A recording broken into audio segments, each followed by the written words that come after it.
Riqueza pode não garantir felicidade, mas ela pode certamente comprar uma marca de terra arrasada de justiça. Considere isto.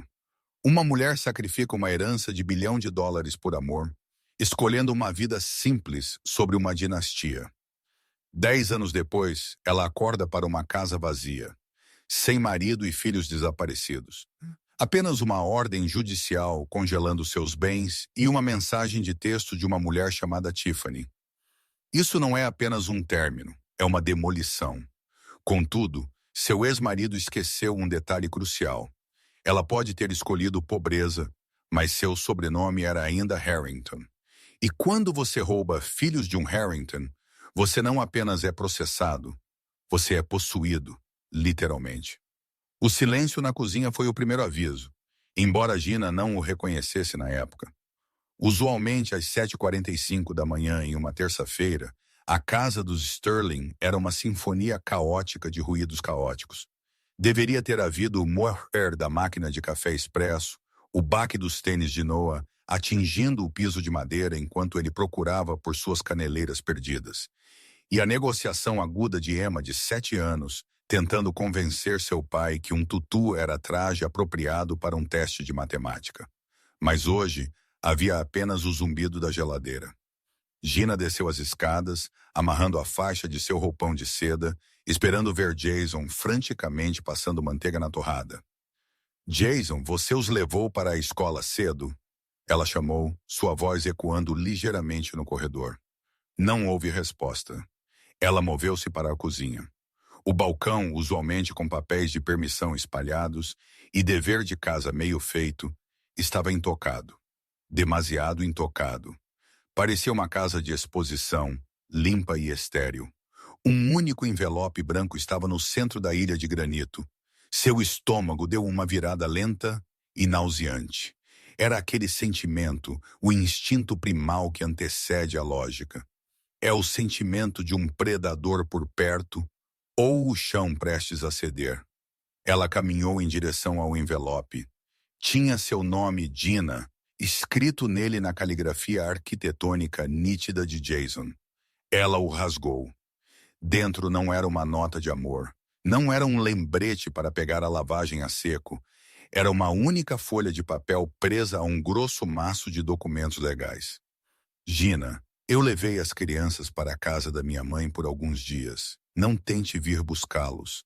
Até o momento que você ler isso, meu advogado já terá protocolado para custódia temporária emergencial, baseada em sua instabilidade atual. Sinto muito que teve que ser assim, mas eu não posso deixar você nos arrastar para baixo mais. Nós terminamos. Jay." Os joelhos de Gina atingiram o chão antes mesmo de ela registrar a queda. O azulejo cerâmico estava frio contra sua pele, mas ela não podia senti-lo. Instabilidade. Que instabilidade! Ela se apressou para pegar o maço mais grosso. Petição para dissolução de casamento. Ordem ex-parte emergencial para custódia exclusiva. Seus olhos escanearam o jargão legal, borrando com lágrimas. Parágrafo 4. A mãe. Gina Sterling exibiu comportamento errático, problemas de abuso de substâncias, envolvendo medicação prescrita e volatilidade emocional, que representa um perigo para os filhos menores. Noah 10 e Emma 7. Era uma mentira monstruosa fabricada. Ela nem bebia, muito menos abusava de pílulas. Ela era a presidente do PTA. Ela era a única que assava cupcakes sem glúten para a turma. Ela era a única que ficava acordada até as 3 horas da manhã, ajudando Noah com seu projeto da Feira de Ciências sobre vulcões enquanto Jason estava trabalhando até tarde na firma. Trabalhando até tarde. A percepção a atingiu como um golpe físico no peito. As noites tardias, as novas senhas em seu telefone, a necessidade repentina de sessões de ginástica em horários estranhos. Ela se apressou para pegar seu telefone, seus dedos tremendo tão forte que ela o deixou cair 2 vezes. Ela ligou para Jason direto para a caixa postal. Ela ligou para sua mãe linda. "Olá." Sua voz era gélida. Linda, por favor, onde eles estão? Deixe-me falar com Noah e Emma. Fui aconselhada a não falar com você, Gina. Você precisa de ajuda. Não ligue aqui novamente ou nós chamaremos a polícia por assédio. A linha ficou muda. Gina sentou no chão da cozinha, o silêncio da casa agora gritando para ela. Ela tinha 34 anos. Ela estava casada por 12 anos. Ela tinha desistido de sua carreira em curadoria de arte para criar seus filhos. Ela tinha apoiado Jason enquanto ele construía sua firma de arquitetura de uma startup de garagem para um pilar da cidade. E agora ela estava sendo apagada. Ela correu escada acima para os quartos das crianças. Seus armários estavam meio vazios. Seus brinquedos favoritos, a estrela da morte Lego de Noah, o coelho de pelúcia de Emma chamado Bum Bum, tinham ido embora. Ele havia planejado isso. Ele havia arrumado as malas enquanto ela estava dormindo. Ele provavelmente os havia levado para o carro ao amanhecer, contando-lhes alguma mentira sobre uma viagem surpresa. Ela precisava de um advogado. Ela precisava lutar. Ela pegou sua bolsa para encontrar seu cartão de crédito. Ela precisava marcar uma consulta imediatamente. Ela acessou a conta conjunta deles do Bank of America em seu telefone. Acesso negado. Status da conta congelado. Ela tentou a conta poupança. Congelado. Ela tentou seu cartão de emergência pessoal. Recusado. Pânico, frio e afiado arranhou sua garganta. Ela verificou o saldo da conta corrente conjunta antes que a tela a bloqueasse. Lia 0. Ele havia drenado 12 anos de poupança. O dinheiro da venda das joias de sua avó, o fundo para dias chuvosos. Tudo isso movido para uma conta que ela não podia tocar. Ela estava presa. Ela não tinha dinheiro, nem filhos, e um marido que a havia legalmente emboscado com a precisão de um franco-atirador. Então seu telefone tocou, uma mensagem de texto de um número que ela não reconhecia. Era uma foto, uma selfie. Mostrava Jason sorrindo mais brilhante do que ela o tinha visto sorrir em anos, segurando uma taça de champanhe. Inclinada em seu ombro, usando um colar de diamantes que parecia suspeitosamente com o que Gina havia apontado em uma revista 3 meses atrás, estava Tiffany. Tiffany, sua assistente administrativa de 24 anos, a quem Gina havia convidado para jantar, a quem ela havia comprado um presente de Natal. A legenda lia: finalmente livre. Obrigado pela casa, querida. Gina jogou o telefone pela sala. Ele estilhaçou contra a parede. Uma teia de aranha de rachaduras obliterando seus rostos sorridentes. Ela gritou. Não era um grito de tristeza. Era um grito de raiva pura, não adulterada. Ela havia deixado sua vida por ele. Ela havia se afastado da dinastia Harrington, de jatos particulares, galas, e o controle sufocante de seu pai, Arthur Harrington, porque ela queria amor. Ela queria algo real. Ela queria um homem que a amasse por ela, não pelos bilhões de seu pai. E Jason tinha jogado o jogo longo. Ele a havia usado, a havia drenado, e agora ele a estava descartando como um invólucro usado. Mas enquanto ela olhava para o telefone estilhaçado, um pensamento sombrio floresceu no fundo de sua mente. Jason sabia que ela estava afastada de sua família. Ele sabia que ela não falava com Arthur Harrington há uma década. Ele estava contando com ela sendo a dona de casa de classe média indefesa que ela havia fingido ser por tanto tempo. Ele esqueceu uma coisa. DNA não desvanece. E nem a capacidade de um Harrington para a guerra. A primeira semana foi um borrão de humilhação. Gina tentou se representar na audiência inicial. Foi um desastre. Ela entrou no prédio do Tribunal de Família vestindo seu melhor terno, que tinha 3 anos, segurando uma pasta com extratos bancários impressos e registros escolares. Jason entrou flanqueado por 3 homens em ternos que custavam mais do que seu carro. Liderando o grupo estava Robert, o Tubarão Carlyle. Todos na cidade conheciam Carlyle. Ele não apenas ganhava divórcios, ele aniquilava a oposição. Ele era o tipo de advogado que garantia que o outro cônjuge acabasse morando em uma caixa de papelão. Quando o juiz chamou o caso deles, Carlyle se levantou e alisou sua gravata de seda. Vossa Excelência, Carlyle disse, sua voz suave como veludo mergulhado em veneno. A senhora Sterling está atualmente desempregada. Não tem bens fixos em seu nome. E como o depoimento mostra, tem sofrido de graves episódios paranoicos. Estamos simplesmente pedindo custódia exclusiva, temporária para garantir a segurança das crianças, até que a senhora Sterling possa provar que está estável. Isso é uma mentira, Gina gritou, levantando-se. Ele roubou meu dinheiro. Ele está com a assistente dele. Vossa Excelência, Carlyle suspirou, olhando para o juiz com pena. Vê os surtos? A ilusão. Temos declarações de vizinhos dizendo que ouviram gritos vindo da casa apenas 2 dias atrás.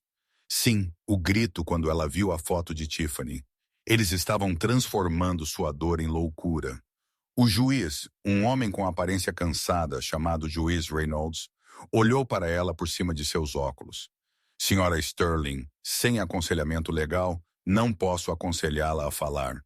No entanto, dada a evidência apresentada pelo advogado do Sr. Sterling em relação à sua instabilidade financeira e as alegadas preocupações com a saúde mental, estou concedendo a custódia temporária ao pai. A visitação será supervisionada pendente de uma avaliação psicológica. Supervisionada. Ela nem podia levar seus filhos ao parque. Ela tinha que pagar um estranho para vê-la abraçar seu próprio filho. E em relação aos bens, o juiz continuou. O Sr. Sterling afirma que os fundos foram movidos para um fundo para proteger a educação futura das crianças de seus hábitos de gasto. Isso será revisado na audiência final em 3 meses. Gina saiu daquela sala de tribunal tremendo. Jason passou por ela no corredor. Ele não olhou para ela, mas Tiffany estava lá esperando no elevador. Ela sorriu, uma pequena e vitoriosa contração de seus lábios. Não se preocupe, Gina, ela sussurrou enquanto Gina passava. Vou garantir que Emma escove o cabelo. Esse foi o momento. Esse foi o momento em que a tristeza evaporou e o gelo se instalou. Ela voltou para a casa vazia. Ela tinha 48 horas para desocupar. Carlyle havia protocolado uma moção para uso exclusivo da residência conjugal e o juiz havia concedido. Ela estava sendo expulsa da casa que ela havia pintado, a casa onde ela havia amamentado bebês e recebido ações de graças. Ela empacotou suas roupas em sacos de lixo porque ela não podia pagar malas. Ela colocou as poucas peças de joia que lhe restavam, coisas simples, nada valioso, em sua bolsa. Ela dirigiu para um motel nos arredores da cidade, o Starlight Inn. O letreiro de neon zumbia e piscava. O L queimado, então lia Starlight Inn. O quarto cheirava a fumaça velha e lustramóveis de limão. Ela sentou no colchão irregular e olhou seu reflexo no espelho rachado. Ela parecia velha, cansada, derrotada. Ela verificou sua carteira. Ela tinha 42 dias em dinheiro. Ela não tinha emprego. Ela não tinha advogado.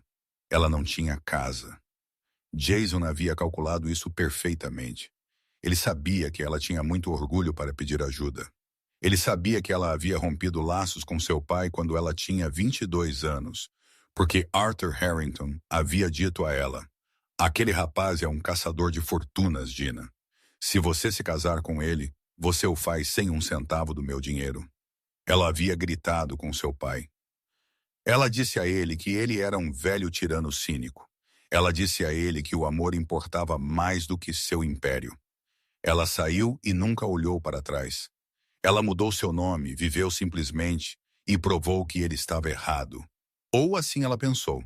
Acontece que Arthur Harrington estava certo. Deus, doeu admitir isso. Queimava como ácido. Seu pai estava certo. Jason era um caçador de fortunas. Ele apenas jogou a farsa de longo prazo. Ele esperou até que ele tivesse sugado a juventude e a energia dela, usado sua graça social para encantar seus clientes. E agora que ele era bem-sucedido, ele a estava trocando por um modelo mais novo. Ela deitou na cama do motel e olhou para as manchas de água no teto.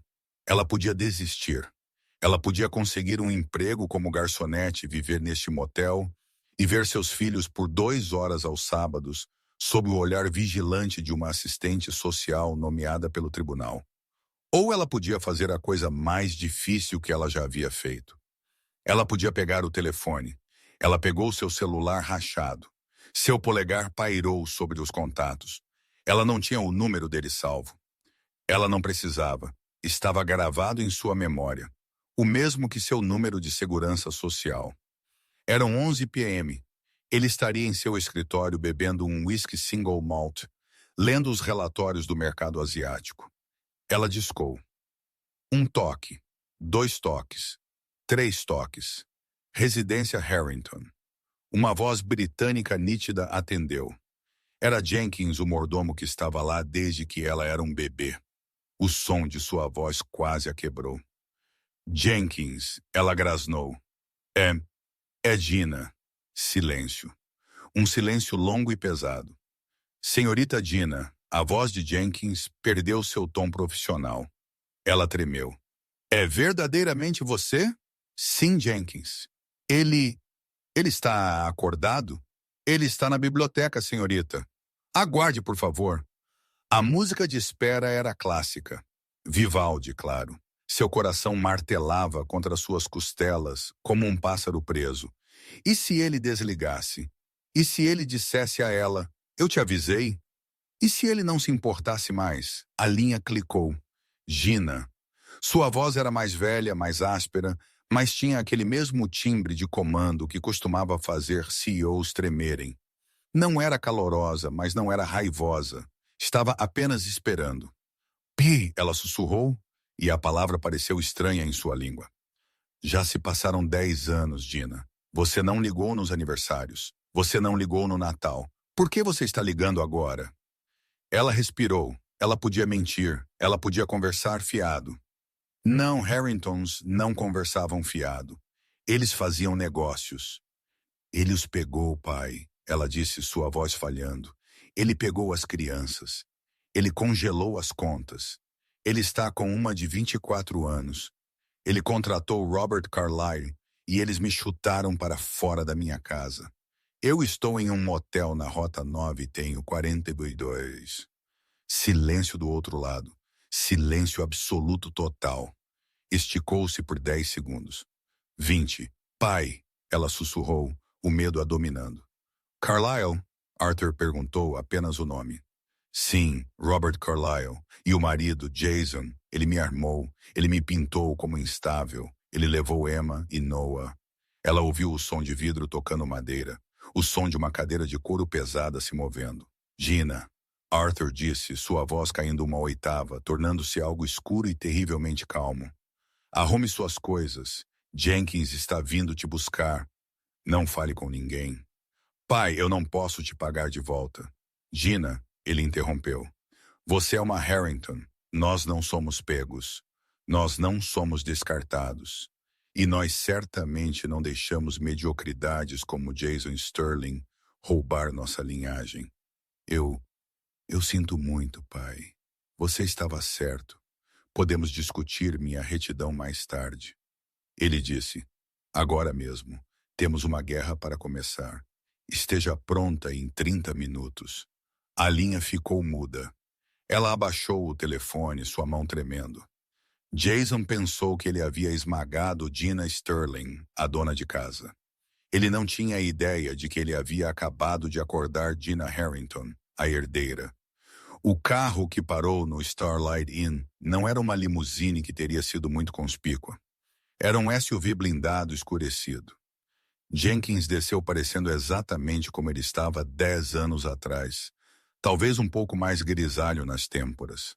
Ele usava um terno imaculado que fazia o motel parecer ainda mais sujo em comparação. Senhorita Gina, ele disse, curvando ligeiramente a cabeça. Ele não a abraçou. Esse não era o jeito, mas seus olhos estavam molhados. Ele pegou seus sacos de lixo de roupas como se fossem bagagens Louis Vuitton. A viagem para a propriedade Harrington foi silenciosa. Gina observou a cidade passar pela transição dos arredores sujos para os subúrbios e finalmente para os portões de ferro de Highgarden, a propriedade de seu pai. A casa era uma fortaleza de pedra e era iluminada como um farol contra o céu noturno.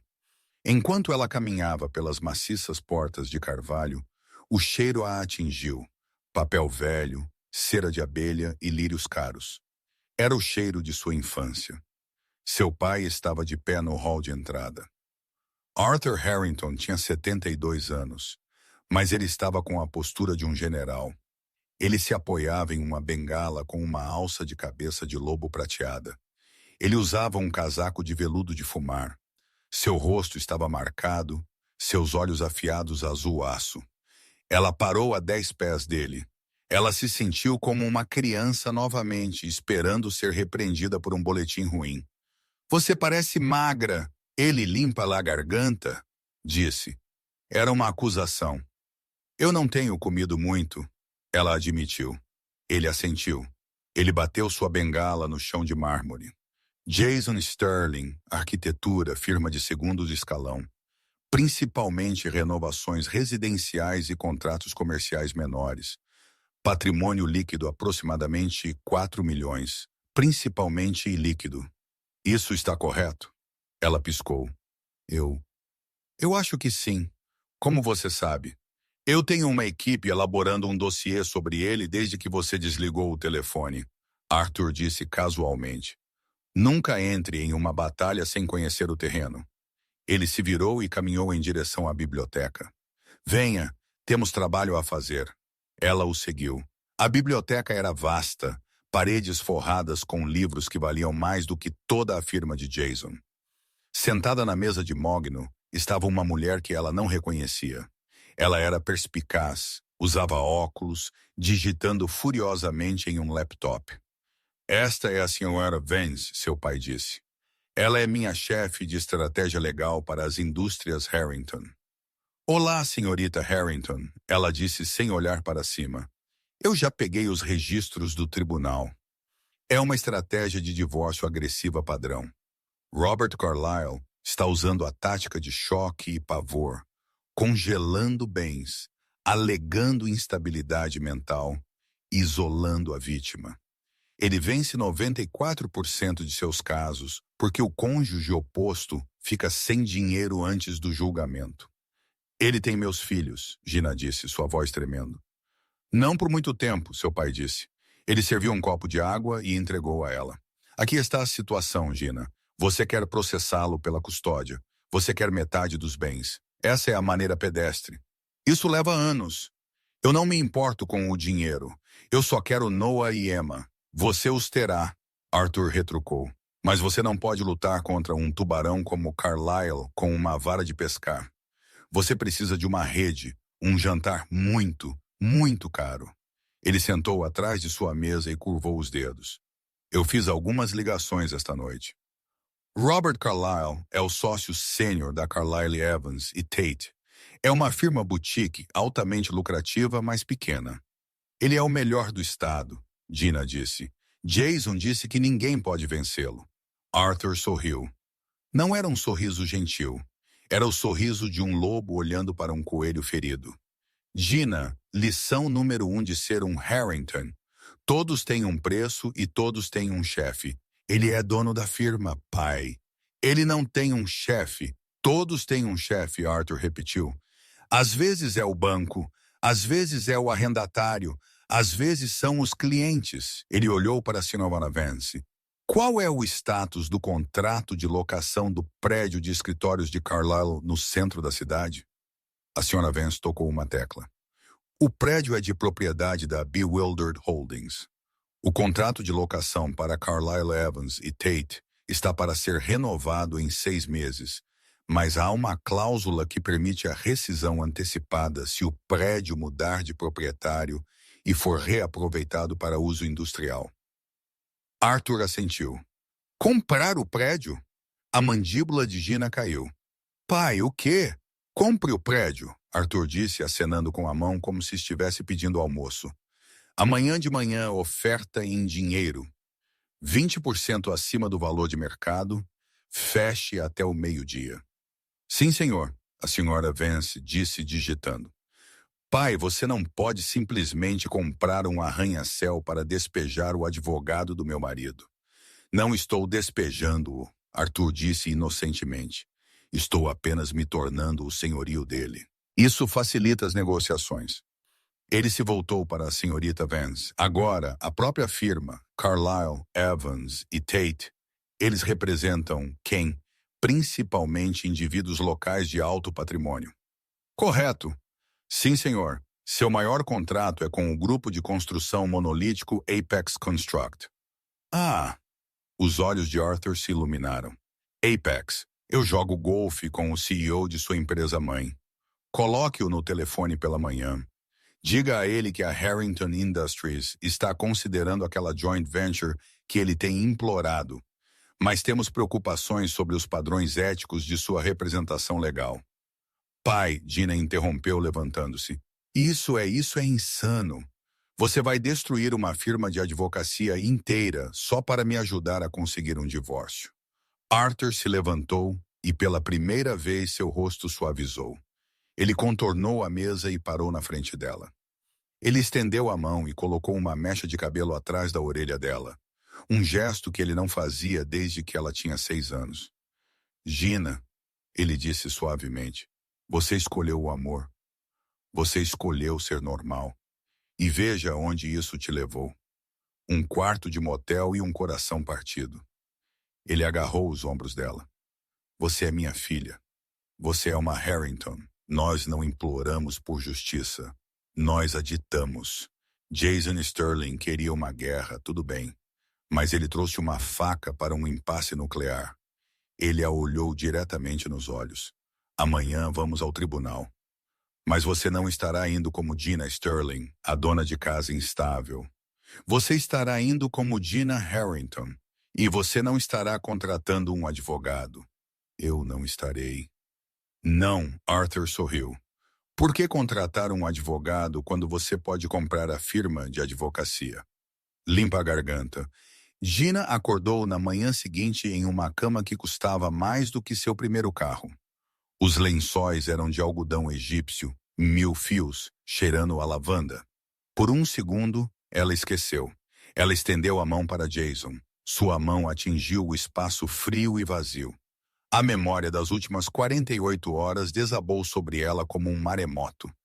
A casa vazia, as contas congeladas, o sorriso de Tiffany e seus filhos, Noah e Emma, acordando em uma casa estranha. Provavelmente sendo informados que a mamãe estava doente ou louca, ou não os amava mais. Ela sentou-se ofegando por ar. Mas desta vez, o pânico não a paralisou. Ele a impulsionou. Uma batida na porta. Entre, ela disse, e uma equipe de 3 mulheres entrou empurrando um cabideiro com roupas. Elas não eram empregadas domésticas. Elas pareciam estilistas da Vogue. Bom dia, senhorita Harrington. A estilista principal disse, seu pai pediu que atualizássemos seu guarda-roupa para o tribunal hoje. Ele especificou que a estética deveria ser sem desculpas. Ela olhou para o cabideiro. Foram-se os cardigans macios e os vestidos florais de Gina Sterling, a mãe suburbana. Em seu lugar estavam blazers estruturados, saias lápis afiadas e saltos agulha que pareciam armas. Cores de poder. Carvão, azul marinho, preto, carmesim. Eu não preciso disso, ela murmurou, tocando o tecido de um terno Chanel. Eu só vou a uma audiência. Senhorita Harrington, a estilista disse gentilmente, você não está se vestindo para uma audiência. Você está se vestindo para uma coroação. Ela vestiu o terno. Era preto, feito sob medida para 1 centímetro de sua vida. Quando ela olhou no espelho, Gina Sterling havia sumido. A mulher que a encarava tinha olhos frios e um queixo rígido como granito. Ela puxou o cabelo para trás em um coque apertado e severo. Ela colocou os brincos de diamante que sua avó lhe deixou. A única coisa que Jason não havia conseguido roubar, porque ela os usava constantemente. Ela desceu as escadas. A biblioteca estava zumbindo de atividade. Parecia menos um escritório em casa e mais uma sala de guerra. Seu pai estava ao telefone de costas para ela. Não me importo com as multas, George. Puxe o financiamento. Sim, imediatamente. Se eles reclamarem, diga a eles para me ligarem. Ele desligou e se virou. Ele olhou para ela e um brilho de orgulho cruzou seu rosto. Melhor, ele disse, muito melhor. Você se parece com sua mãe. A senhora Kleene, anteriormente senhora Vance, aproximou-se com um tablet. Atualização, senhor. Adquirimos o edifício na 400 West Market Street. A transferência de escritura foi agilizada às 8h da manhã. Somos oficialmente os proprietários da Carlyle Evans e Tate. Excelente, Arthur disse. E a segunda fase, o banco que detinha a linha de crédito da firma, ficou mais do que feliz em nos vender o pacote de dívida dado o prêmio que você ofereceu. A partir das 8h30 da manhã, a Harrington Industries efetivamente possui o capital operacional da equipe jurídica de Jason. Gina os encarou. Você comprou a dívida deles. Firmas de advocacia são caras para manter, Gina. Arthur explicou, servindo-se um café. Folha de pagamento, aluguel, seguro. Elas funcionam a crédito. O Sr. Carlyle está alavancado até os olhos para pagar sua casa em Hampton e o apartamento de sua amante. Agora eu sou dono dessa alavancagem. Então o que isso significa? Ela perguntou. Significa, Arthur disse, verificando seu relógio, que quando Robert Carlyle entrar no tribunal hoje, ele trabalha para mim. Ele só não sabe ainda. Seu telefone zumbiu. Era Jason. Seu instinto foi ignorá-lo. Atenda, Arthur comandou. Coloque no viva voz. Ela tocou na tela. Olá, Jason. Gina. A voz de Jason escorria com falsa preocupação. Olha, eu sei que ontem foi difícil. Estou ligando porque... Tiffany acha que devemos ser generosos. Estamos dispostos a deixar você ter as crianças a cada 2 fins de semana. Sem supervisão se você assinar os papéis do divórcio hoje. Sem pensão, sem contestação dos bens. Ela sentiu o sangue ferver em suas veias. Generoso. Você roubou meu dinheiro, Jason. Você sequestrou nossos filhos. Não use palavras como sequestro, Gina. Soa histérico. Estou tentando te ajudar. Se você lutar contra isso, Carlyle vai te destruir. Você sabe disso. Você não tem dinheiro. Você não tem casa. Apenas assine os papéis, mude-se para um belo apartamento pequeno e deixe-nos ser felizes. Ela olhou para o pai. Ele acenou com a cabeça. Acabe com ele. Jason, ela disse, sua voz firme e fria. Você se lembra de quando nos conhecemos? Você me perguntou por que eu nunca falava da minha família. O quê? Quem se importa? Gina, pare de enrolar. Eu nunca falei deles porque eu queria ver se você conseguiria se virar sozinho. Você não conseguiu. Você precisou do meu trabalho emocional para construir seu negócio. E agora você acha que pode me descartar. Eu estou desligando. Jason estalou. Te vejo no tribunal. Espero que você goste de se representar. Eu não vou me representar, ela disse. E Jason, mais uma coisa. O quê? Tenha certeza que Tiffany goste desse colar. Vai ser a peça de joia mais cara que ela nunca vai conseguir manter. Ela desligou. Seu pai realmente sorriu. Essa é minha garota. Agora, vamos. O carro está esperando. Saímos para a entrada. Desta vez havia uma limusine, na verdade um comboio, 2 SUVs pretos e a limusine. Pai, isso não é exagero? Ela perguntou. Guerra psicológica, Gina. Ele disse abrindo a porta. Nós não queremos apenas vencer. Nós queremos traumatizar. O prédio do Tribunal de Família era um lugar deprimente. Cheirava a cera de chão e sonhos desfeitos.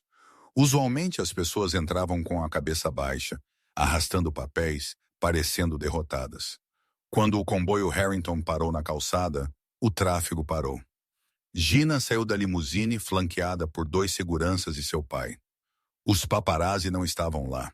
Este era o tribunal de família. Não uma estreia de filme, mas as pessoas do lado de fora pararam e encararam. Eles se moveram como um flanco pelo posto de segurança. Seu pai nem tirou o casaco. Ele simplesmente passou pelo detector de metais. E quando ele apitou, o guarda olhou para ele, reconheceu Arthur Harrington e simplesmente o liberou. O poder tem seus privilégios. Eles pegaram o elevador para o 4º andar.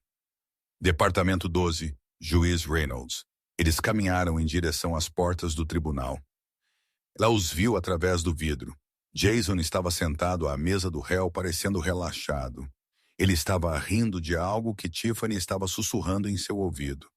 Ela estava usando um vestido branco, uma escolha audaciosa para uma amante. E sim, ela estava usando o colar de diamantes. Robert Carlyle estava lá organizando seus arquivos. Ele parecia confiante, presunçoso. Ele era o tubarão no tanque. Seu pai colocou uma mão em seu braço antes de entrarem. Lembre-se, ele sussurrou.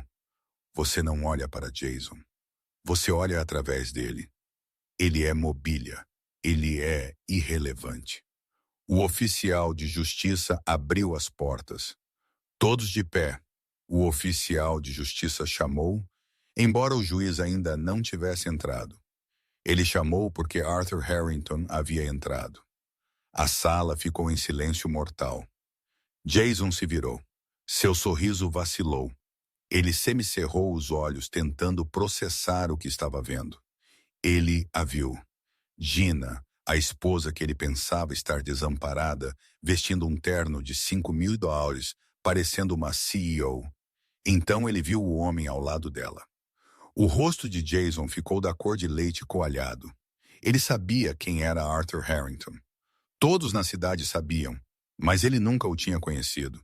Gina os havia mantido separados por uma década. Gina, Jason murmurou. Eles não se sentaram à mesa frenética e desordenada, usualmente reservada para réus que se representavam. Eles caminharam para a mesa vazia à direita. Seu pai sentou-se na galeria diretamente atrás dela. Ele cruzou as pernas e apoiou as mãos em sua bengala. Ele parecia um rei assistindo a uma partida de gladiadores que ele já havia manipulado. Um novo homem entrou e sentou-se ao lado dela. Este era seu advogado, não um advogado de família. Este era Silas Thorne. Thorne era o principal litigante das indústrias Harrington. Ele não fazia divórcios, ele fazia aquisições hostis corporativas. Ele destruía monopólios. Ele era um homem que falava em um sussurro que fazia homens adultos chorarem. Quem é esse? Ela ouviu Tiffany sussurrar. Jason, quem é aquele velho? Cale a boca. Jason sibilou, pânico, entrando em sua voz. Aquele é o pai dela. Você disse que o pai dela era um ninguém. Eu disse que ela estava lá afastada. Eu não pensei. O juiz Reynolds entrou. Ele parecia cansado, arrumando seus arquivos. Certo, chamando o caso de Sterling versus Sterling. Parte 2 da audiência de custódia emergencial. Advogados, declarem suas presenças. Robert Carlyle se levantou, abotoando seu paletó. Ele não olhou para Arthur. Ele estava focado no juiz. Robert Carlyle para o peticionário. Jason Sterling. Vossa Excelência, estamos aqui para finalizar as ordens temporárias. A mãe não apresentou defesa, não tem advogado. E Silas Thorne, seu advogado interrompeu, nem mesmo levantando-se totalmente, apenas erguendo uma mão. Para a ré, Gina Harrington Sterling. O juiz parou. Ele olhou por cima dos óculos. Sr. Thorne, Silas Thorne, eu não sabia que você praticava direito de família. Eu não, Vossa Excelência. Thorne disse suavemente. Eu pratico direito de propriedade e recuperação de fraudes, mas hoje estou abrindo uma exceção. Carlyle riu, um som nervoso. Vossa Excelência, isso é altamente irregular. O Sr. Thorne não protocolou uma aparição e, francamente, Trazer um tubarão corporativo para uma audiência de custódia é uma tática de atraso. Os fatos permanecem. A mãe é instável e sem teto. Na verdade, Thorne disse, abrindo uma pasta de couro, temos algumas questões processuais a abordar antes de chegarmos à custódia. Questões relativas a conflito de interesses. Eu não tenho conflito, Carlyle zombou. Eu represento o Sr. Sterling há 3 anos. Não com o cliente, Thorne disse. Ele se virou e olhou diretamente para Robert Carlyle. Com seu empregador. Carlyle franziu a testa. Eu sou o sócio sênior da minha firma, Sr. Thorne. Eu não tenho empregador. Thorne deslizou uma única folha de papel pela mesa em direção a Carlyle. A partir das 8h15 desta manhã, a holding Harrington West, uma subsidiária da Harrington Industries, adquiriu as obrigações de dívida e o contrato de locação comercial para Carlyle, Evans e Tate. A sala ficou em silêncio mortal. Carlyle olhou para o papel. Suas mãos começaram a tremer. Isso é uma escritura de hipoteca. É, Thorne concordou.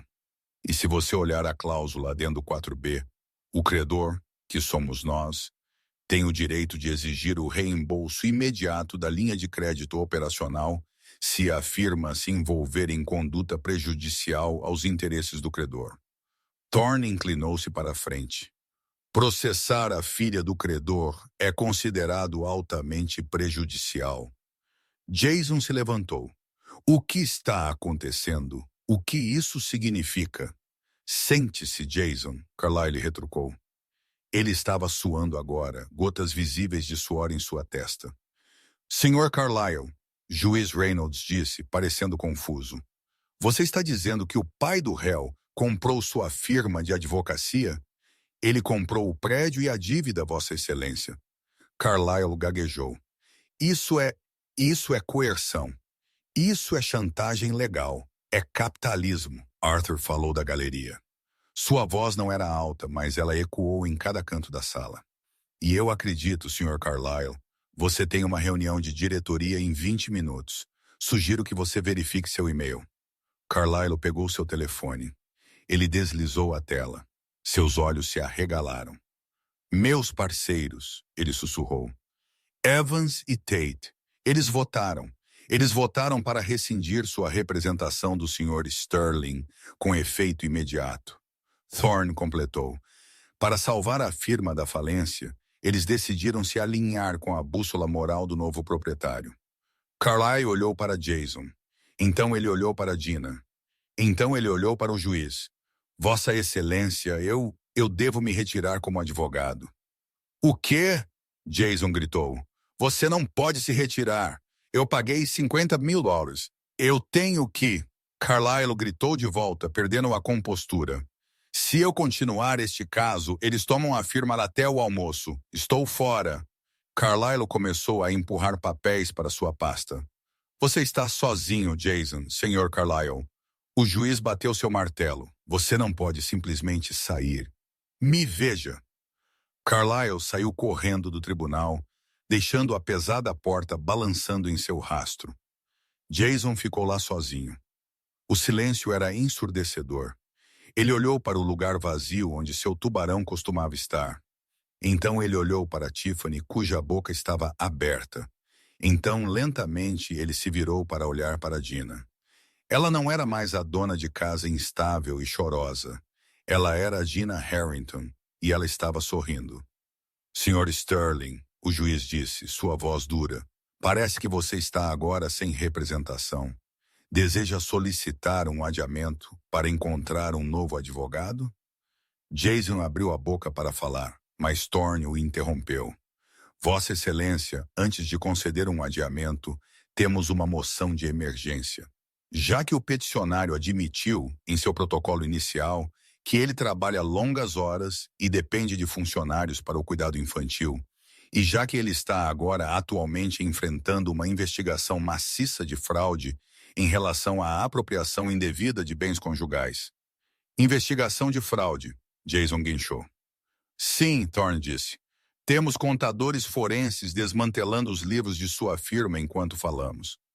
Acreditamos que você moveu 1,2 milhões de fundos conjugais para uma conta offshore nas Ilhas Cayman. Isso é um crime, Sr. Sterling. E criminosos não obtêm custódia. Thorne bateu uma pasta grossa na mesa. O som ecoou como um tiro. Pedimos a custódia legal e física exclusiva imediata a ser devolvida à mãe. E pedimos uma ordem de congelamento em todas as contas pessoais e comerciais do Sr. Sterling para evitar maior dissipação de bens. Jason olhou para o juiz. Ele parecia desesperado. Vossa Excelência, isso é loucura. Ela é a louca. Juiz Reynolds olhou para Jason, depois para a pasta que Thorne havia apresentado e depois para o pai dela, sentado calmamente ao fundo. O juiz não era estúpido. Ele sabia para que lado o vento estava soprando. Um furacão categoria 5 chamado Harrington havia acabado de fazer sua aterrissagem. Moção para custódia temporária exclusiva concedida à mãe. O juiz Reynolds decidiu. Sr. Sterling, você deve entregar as crianças imediatamente. E em relação aos bens, estou congelando tudo. Você não deve gastar um centavo até que esses contadores terminem. Jason desabou em sua cadeira. Tiffany se levantou. Não vou ficar para isso, ela sibilou. Você disse que tinha dinheiro. Você disse que ela era uma ninguém. Tiffany, espere. Jason agarrou a mão dela. Ela a puxou. Não me toque. Não vou ser presa por fraude com você. Ela clicou os calcanhares e saiu. Gina se levantou. Ela caminhou até a mesa de Jason. Ela se inclinou para que só ele pudesse ouvi-la. Você queria uma guerra, Jason. Ela sussurrou. Você esqueceu uma coisa. Harringtons não perdem. Ela se endireitou. Agora me diga onde estão meus filhos. A viagem até a casa da mãe de Jason foram os 20 minutos mais longos da vida de Gina. Desta vez ela não estava em um sedã batido. Ela estava na parte de trás da limusine Harrington. Seu pai sentado silenciosamente ao lado dela, revisando e-mails em seu telefone.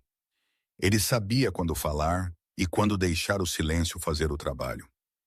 Quando eles pararam na garagem de Linda, uma modesta casa suburbana onde Gina havia passado incontáveis feriados desconfortáveis, mordendo a língua enquanto Linda criticava sua culinária, não houve cena caótica. A luta havia sido nocauteada deles. O carro de Jason já estava lá. Ele deve ter acelerado do tribunal, desesperado para controlar a narrativa antes que ela chegasse. Ela saiu. Seu pai ficou no carro. Vá, ele disse sem olhar para cima. Esta parte é sua. Ela caminhou até a porta da frente. Abriu antes que ela pudesse bater. Linda estava lá. Seu rosto uma máscara de desaprovação apertada. Mas por trás daquela máscara havia medo. Ela havia ouvido o que aconteceu. Ela sabia que as contas estavam congeladas. Ela sabia que o império de seu filho estava sendo atualmente dissecado por contadores forenses. Eles estão na sala de estar, ela murmurou, afastando-se. Gina entrou. Noah e Emma estavam sentados no sofá, suas mochilas aos pés, parecendo pequenos e confusos. Jason estava ajoelhado na frente deles, falando rápido, suas mãos acenando. E a mamãe tem estado muito doente, pessoal. Então, temos que ser pacientes com ela. Ok, ela pode agir estranho porque eu estou me sentindo muito melhor, na verdade. Gina disse, sua voz cortando a sala como uma navalha. Jason congelou. As crianças olharam para cima. Mamãe! Emma gritou, lançando-se do sofá. Noah, mais velho e mais cauteloso, levantou-se lentamente, seus olhos arregalados. Gina pegou Emma no ar, enterrando o rosto no cabelo da criança. Ela cheirava a shampoo de morango e medo. Ela a segurou forte o suficiente para machucar, deixando as lágrimas que ela havia contido no tribunal finalmente caírem. Senti tanto sua falta, bebê. Senti tanto sua falta. Ela olhou para Noah. Venha aqui, inseto. Ele correu para ela. Então o ato estoico de pré-adolescente desmoronou. Eles se aninharam lá no tapete, um emaranhado de membros e alívio. Jason se levantou, alisando suas calças. Ele parecia diminuído. Sem seu advogado caro e sua narrativa de controle, ele era apenas um homem em um terno amassado que havia apostado tudo e perdido.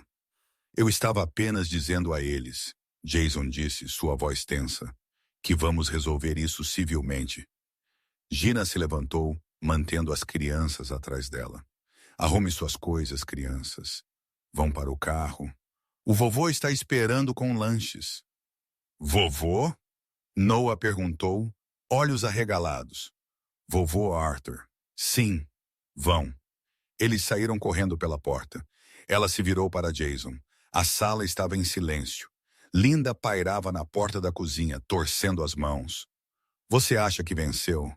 Jason cuspiu o veneno finalmente vazando. Porque seu pai veio te salvar. Você é patética, Gina. Você não conseguiu lidar comigo. Então você chamou a cavalaria. Eu não chamei a cavalaria porque eu não consegui lidar com você, Gina disse calmamente. Eu o chamei porque você quebrou as regras. Você não apenas saiu, Jason. Você roubou, você mentiu, você transformou nossos filhos em armas. É meu dinheiro. Eu o ganhei. Veremos o que a auditoria diz, ela respondeu. A propósito, Silas Thorne está enviando uma equipe para o seu escritório às 14 horas para proteger os servidores. Eu sugiro que você esteja lá para destrancar a porta ou eles simplesmente vão tirar a porta das dobradiças. Ela saiu, ela não olhou para trás. As 2 semanas seguintes foram uma aula magistral de destruição. Gina voltou para casa. Bem, sua casa agora. A ordem judicial lhe deu uso exclusivo. Jason estava hospedado na casa de sua mãe, dormindo em sua cama de solteiro de infância. Seu pai não apenas financiou a batalha legal, ele orquestrou o desmantelamento forense da vida de Jason. Ele trouxe uma equipe de 4 contadores forenses de Chicago. Eles se instalaram em sua sala de jantar, transformando-a em um centro de comando de planilhas e xícaras de café. No terceiro dia, a contadora-chefe, uma mulher chamada Senhorita Chang, a chamou. Senhora Sterling, você precisa ver isso. Ela virou a tela de seu laptop para Gina. Este é o livro de despesas comerciais de seu marido pelos últimos 18 meses.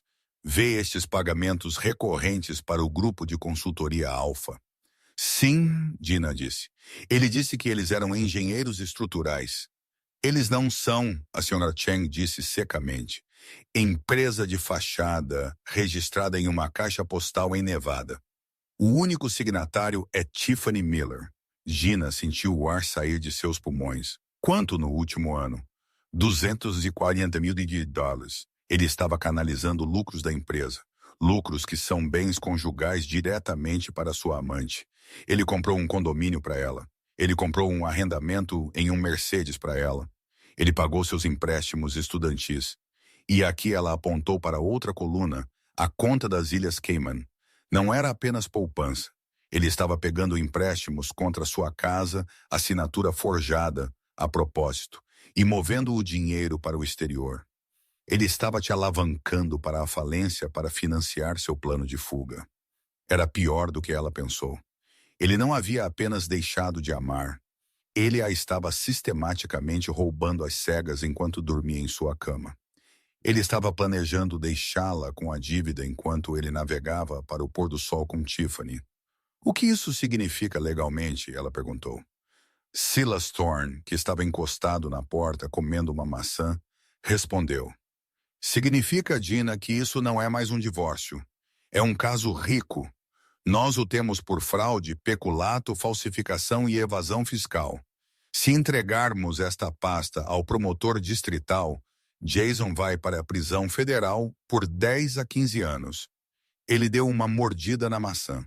A questão é, você o quer na prisão ou você o quer destruído de uma forma que doa mais? Ela olhou para os números na tela. Ela pensou na mensagem de texto. Obrigado pela casa, querida. Ela pensou no rosto confuso de seu filho quando ele perguntou se ela era louca. Prisão é fácil demais, ela disse. Ele seria um mártir. Ele culparia o sistema. Eu quero que ele saiba exatamente quem o venceu. Eu quero que ele assine tudo. Thorne sorriu. Vou marcar a conferência de conciliação. A sala de conferências da Harrington Industries ficava no 42º andar. Tinha vista para toda a cidade. A cidade que Jason havia tentado conquistar, a cidade que agora o engolia por inteiro. Gina sentou-se à cabeceira da mesa. Seu pai sentou à sua direita. Silas Thorne sentou à sua esquerda. Eles esperaram. Jason chegou 10 minutos atrasado. Ele parecia horrível. Ele havia perdido peso. Seu terno estava amassado. Ele estava sozinho. Nenhum advogado o tocaria. A notícia se espalhara. Jason Sterling era tóxico. Ele era radioativo. A representação por ele era uma missão suicida de carreira, porque Arthur Harrington compraria sua firma e o demitiria. Jason sentou-se na extremidade mais distante da longa mesa de mármore. Ele colocou uma pasta fina na frente dele. Ele olhou para Gina, então rapidamente desviou o olhar. Vamos acabar com isso, ele murmurou. Não estamos com pressa, Thorne disse agradavelmente. Temos café, água, sem vergonha. Thorne deslizou um documento pela mesa. Era grosso, cerca de 50 páginas. A proposta é simples, Sr. Sterling. Você assina isso e a pasta cheia de evidências sobre sua fraude fiscal e falsificação permanece em nosso cofre.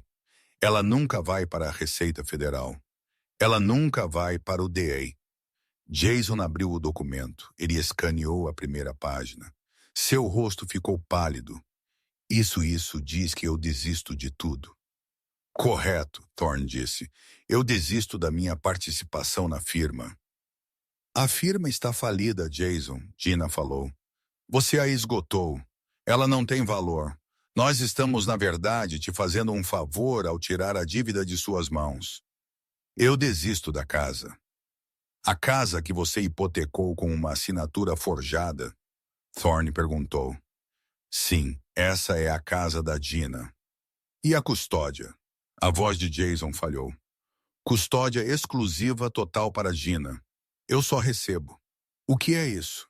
Um fim de semana por mês supervisionado.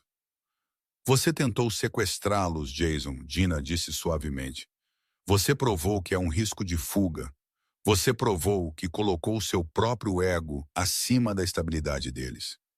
Eu não posso assinar isso. Jason bateu na mesa. Eu não vou. Isso é escravidão. Eu ficarei destituído. Eu não terei nada. Você terá sua liberdade, seu pai falou pela primeira vez. Sua voz retumbou como um trovão. O que é mais do que você merece? Eu não farei isso. Vou arriscar no tribunal. Jason levantou-se para sair. Sente-se, Jason, Gina disse. Ele parou. Ou o quê? Ela pegou seu telefone. Ela reproduziu uma gravação. Era uma caixa postal.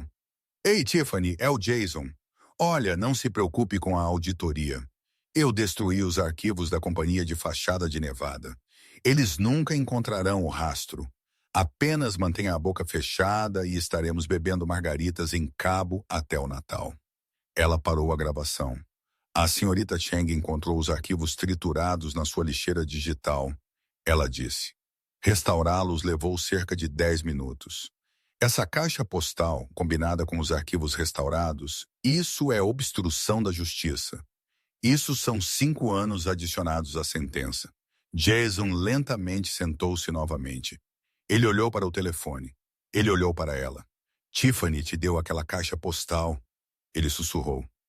Tiffany, Gina disse com um sorriso. Estava muito ansiosa para cooperar assim que explicamos que ela estava listada como co-conspiradora. Oferecemos a ela imunidade em troca de acesso à sua conta na nuvem.